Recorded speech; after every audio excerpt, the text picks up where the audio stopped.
नरेंद्र मोदी समर्थक बीजेपी के नेता और राष्ट्रीय स्वयंसेवक संघ उनकी तारीफ करेंगे, उनके फैसलों का समर्थन करेंगे, उनकी उपलब्धियों को देश भर में बताएंगे। ये ऑब्वियस बात है।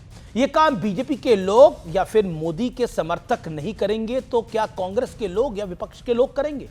कांग्रेस तो मौजूदा सरकार को, नरेंद्र मोदी की सरकार को इतिहास की सबसे असफल सरकार बताती आई है और वो आगे भी बताते रहेंगे। ये भी ऑब्वियस है। लेकिन उन 32 देशों का क्या जिन्होंने नरेंद्र मोदी को अपना सर्वोच्च सम्मान दिया? एक दो नहीं, पूरे 32 देश। आपको जानकर अच्छा लगेगा व्यूअर्स, भारत के प्रधानमंत्री नरेंद्र मोदी को स्वीडन और नॉर्वे ने भी अपना सर्वोच्च सम्मान दे दिया है। 32 सर्वोच्च सम्मान। प्रधानमंत्री 15 मई से 5 देशों के दौरे पर हैं।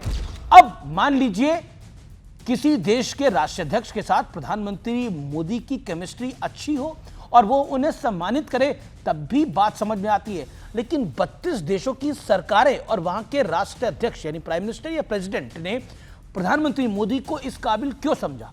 Sweden, Oman, Russia, Greece, UAE, Saudi Arab, Kuwait, Syria, फिलिस्तीन और इजराइल दोनों, क्या इन सारे देशों के हेड ऑफ स्टेट्स ने बीजेपी की सदस्यता ले ली है?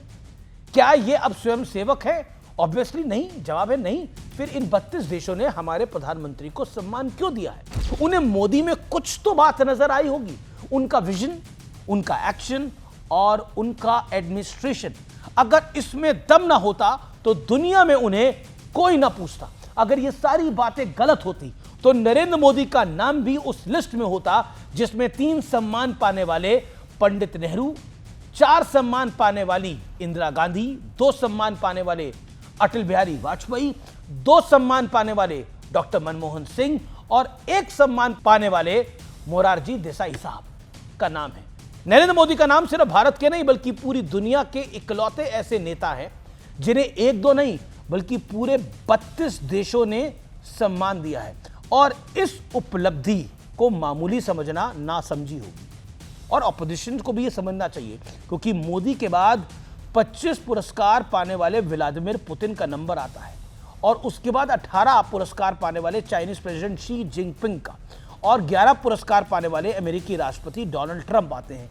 यानी मोदी का कद, यानी नंबर 1 मोदी हैं 32 पे, तो नंबर 2 कहां पर आ रहा है मुझे आपको बताने की आवश्यकता नहीं, आपने नंबर्स में देखा।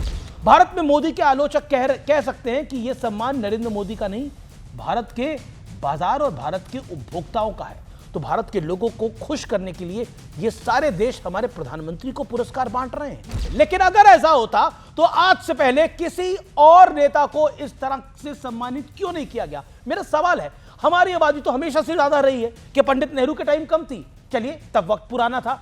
क्या इंदिरा गांधी जी के टाइम कम थी? क्या राजीव गांधी जी के टाइम कम थी? क्या सोनिया गांधी और डॉक्टर मनमोहन सिंह की जब सरकार थी तब कम थी? लेकिन बात विजन की है व्यूअर्स, बात लीडरशिप की क्वालिटी की है, बात इमेज की है, बात क्रेडिबिलिटी की है, बात परफॉर्मेंस की है। बीते 12 सालों में नरेंद्र मोदी देश के अंदर लगातार चुनाव जीतते आ रहे हैं। अभी 2 राज्यों में चुनाव जीते हैं। उन नतीजों का असर सिर्फ भारत पर नहीं होता, उन नतीजों का असर ग्लोबली भी होता है और वहां पर सिर्फ इलेक्शन नहीं देखे जाते, वहां पर लीडरशिप क्वालिटी देखी जाती है। क्योंकि इतनी बड़ी और डाइवर्स डेमोक्रेसी में जब एक व्यक्ति 25 सालों से कुर्सी पर विराजमान रहता है तो इस बात को दुनिया बड़े ताज्जुब के साथ देखती है। और Narendra Modi head of state रह चुके हैं 25 वर्षों से, पहले गुजरात की और बतौर प्रधानमंत्री। यही वजह है कि नरेंद्र मोदी जब विदेश के दौरे पर निकलते हैं तब भारत के सामने अपॉर्चुनिटी के दरवाजे खुल जाते हैं। 5 देशों की यात्रा पर प्रधानमंत्री मोदी 15 मई को यूएई पहुंचे। यूएई ने भारत में 42,000 करोड़ रुपए का निवेश का समझौता कर लिया। इसके अलावा 40 lakh ton crude oil strategic petroleum reserve पर सहमति बन गई है। इसके अलावा स्ट्रैटेजिक डिफेंस पार्टनरशिप पर भी डील हुई है। नीदरलैंड्स में सेमीकंडक्टर्स की बहुत बड़ी डील भारत ने करी है।